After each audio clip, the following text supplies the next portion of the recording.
I mean, it's been nice on an individual level being to, execute at this level. I put in a lot of work in the off season, and all the production I've been having and the rest of our receivers is, I think, a product of just our whole offense working well. I think we're all on the same page as an offense.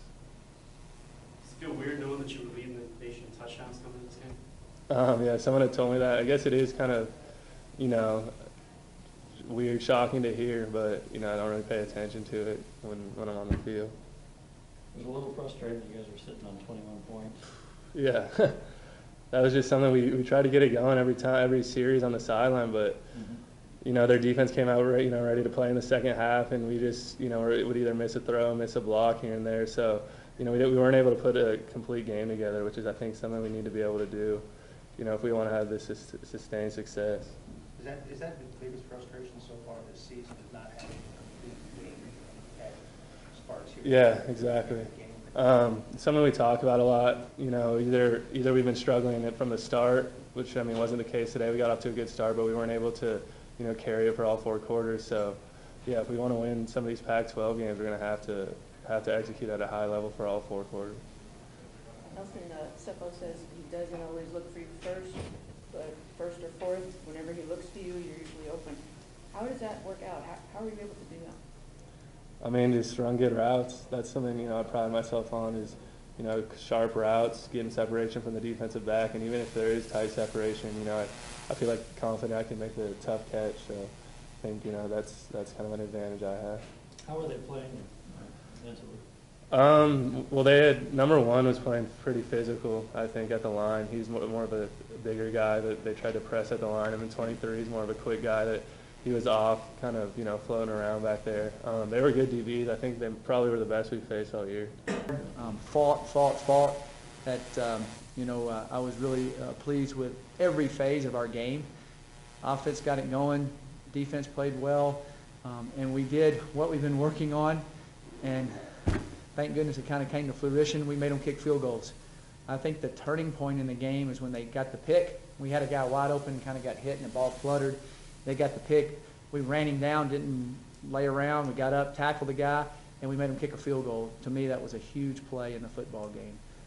And I was pleased with our effort and our intensity. And, offensively, we were moving the ball really well. Second half, it was a bunch of little things, which I always say little things are big things. And give credit to Hawai'i. They did some good things defensively, but we had a few plays here and there because we were getting pretty good first down plays. We just kind of shot ourselves in the foot, and we'll fix that and move on. So I'll take any questions at this time. You feel like your defense has turned the corner in some way? Yeah, since the second half at UMass, we're playing, and ASU got us on that first quarter. There's no doubt about it. But you really go back and watch it. They hit us on a screen pass and another one that we just did. We got to go get the guy. We got to do a better job of coaching that as coaches, and we have. And because the play that they tried to score, they made 2 of those today, and we tackled them for losses. So that's a job by our guys. But our kids on defense are playing harder. They're tackling better. They're pursuing the ball better. Their eyes are in the right place. There was 2 plays out there today that Hawai'i put in that ASU ran on us that hurt us a little bit, and our kids played them both just like that. Because we do a correction period every week, they're just learning to play, and they're tackling well and they're playing the ball well, and just got to keep fighting. Thank goodness Solis not hurt. That's good. That was what you talked about on Tuesday. How you hope that they can adjust when they see it. Yeah, and so that exactly happened. It exactly happened. It exactly happened on 2 exact plays that ASU made a 30-yard run and the one they kind of. Another big run, and our guys made those plays and corrected it and worked with it, and even did some route, a couple of screens they did that hurt us. That we played it and tackled it for losses, so it was good. So you talked about the Hawai'i punter being quite a playmaker. It looked like your punter was the playmaker. Yes, they both, both punters, I think punted 9 times, and both punters had like 1 yard off their average. One had 414, one had 413. I think that's correct. Yep. And but our Dara stuck the dagger in them when we down it on the 9-yard line. Great play by Marquise Mosley and those guys getting down there. We didn't let them go score, but they had to go 99 yards with 2 minutes, and they had to score twice to beat us, and that was huge.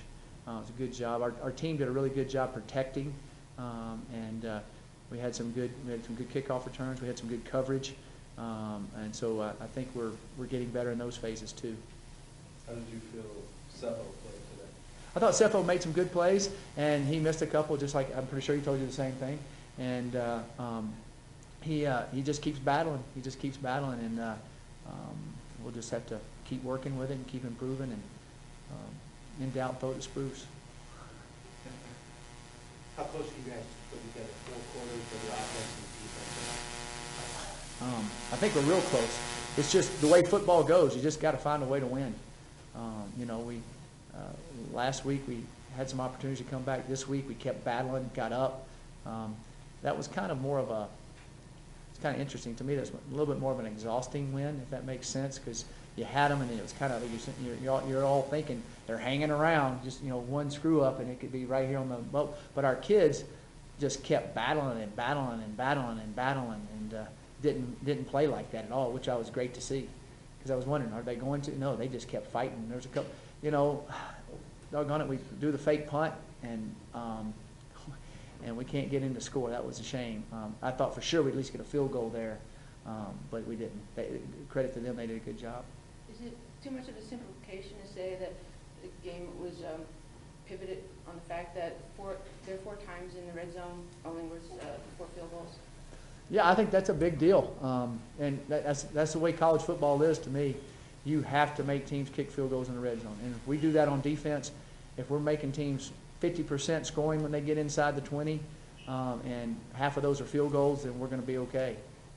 We'd like to be like we were today. I consider that 100% stops in today's football. I really do. And he made 4 field goals. I was hoping he'd miss one. Usually a kid misses, he's usually 3 or 4 with college kickers. We don't want to let them get down there, but a couple of times they're going to get down there and have turnovers. To me, that's the first time we've really done that. A team gets a turnover, gets the ball inside the 5 or inside the 10, and we stop them. So, that's the first time we've done that, and that was exciting to see. What else can you say about Nelson Spruce at this point?